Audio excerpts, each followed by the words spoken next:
My name is Nick Zadina.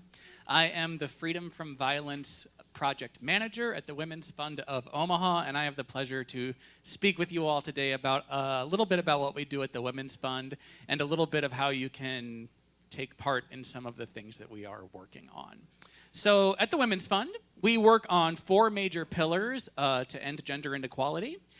Those are economic stability, women in leadership, reproductive rights and comprehensive sex education, and then the area which I work in, which is the Freedom from Violence program. And the Freedom from Violence program is working to end gender-based violence.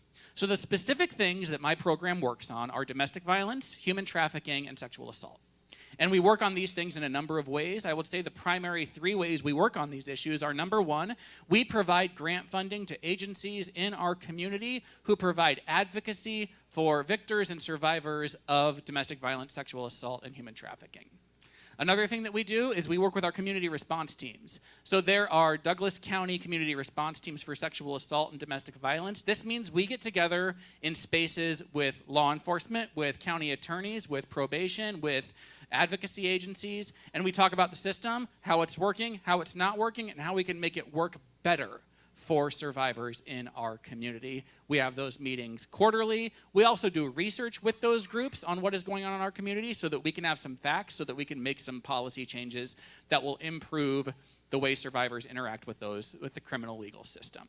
The last way that we also support survivors and try to end gender inequality is through policy work. So we're at the state legislature regularly, working on all sorts of things to try to end gender-based violence. This past year, we got 2 bills passed. One, Nebraska was one of 9 states that did not have what we call a domestic violence fatality review team.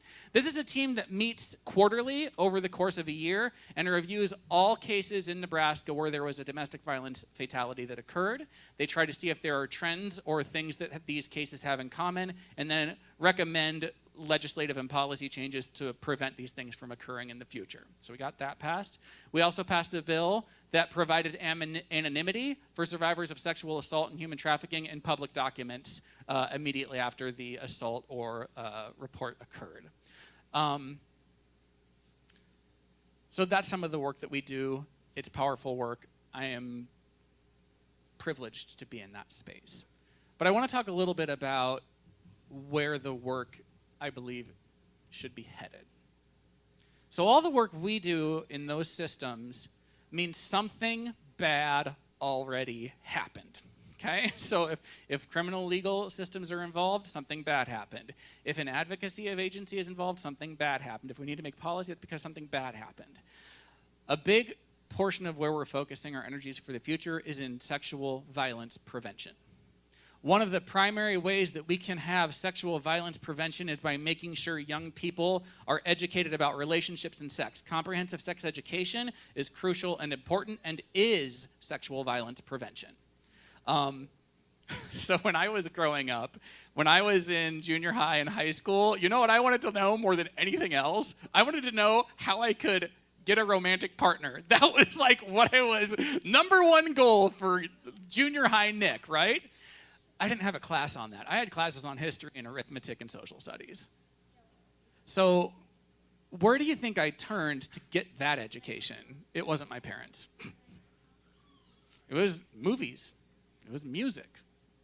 And in my era, the rom-com style of like movie, there was this pattern in these rom-coms where if the guy just tried hard enough, he would get the girl.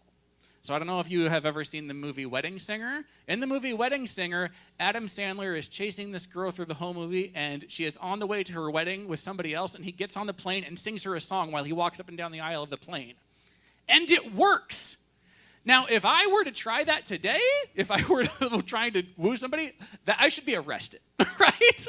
But here, this is where I am learning this from. In the movie, if anybody's seen the movie Say Anything, he is rejected by a woman, and what does he do in response? He goes and gets a boombox and holds it up in the sky outside of her house and wins her back.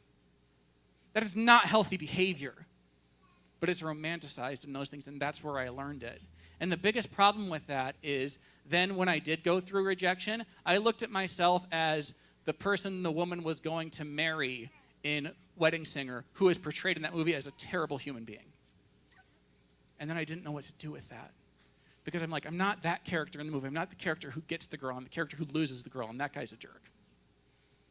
So I think if we're truly going to do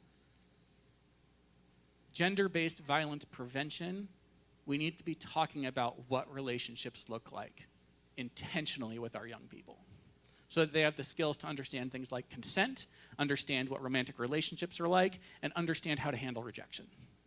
If we don't have those things, that's where this stuff is going to continue popping up. So when you hear the words comprehensive sex education, know that that isn't just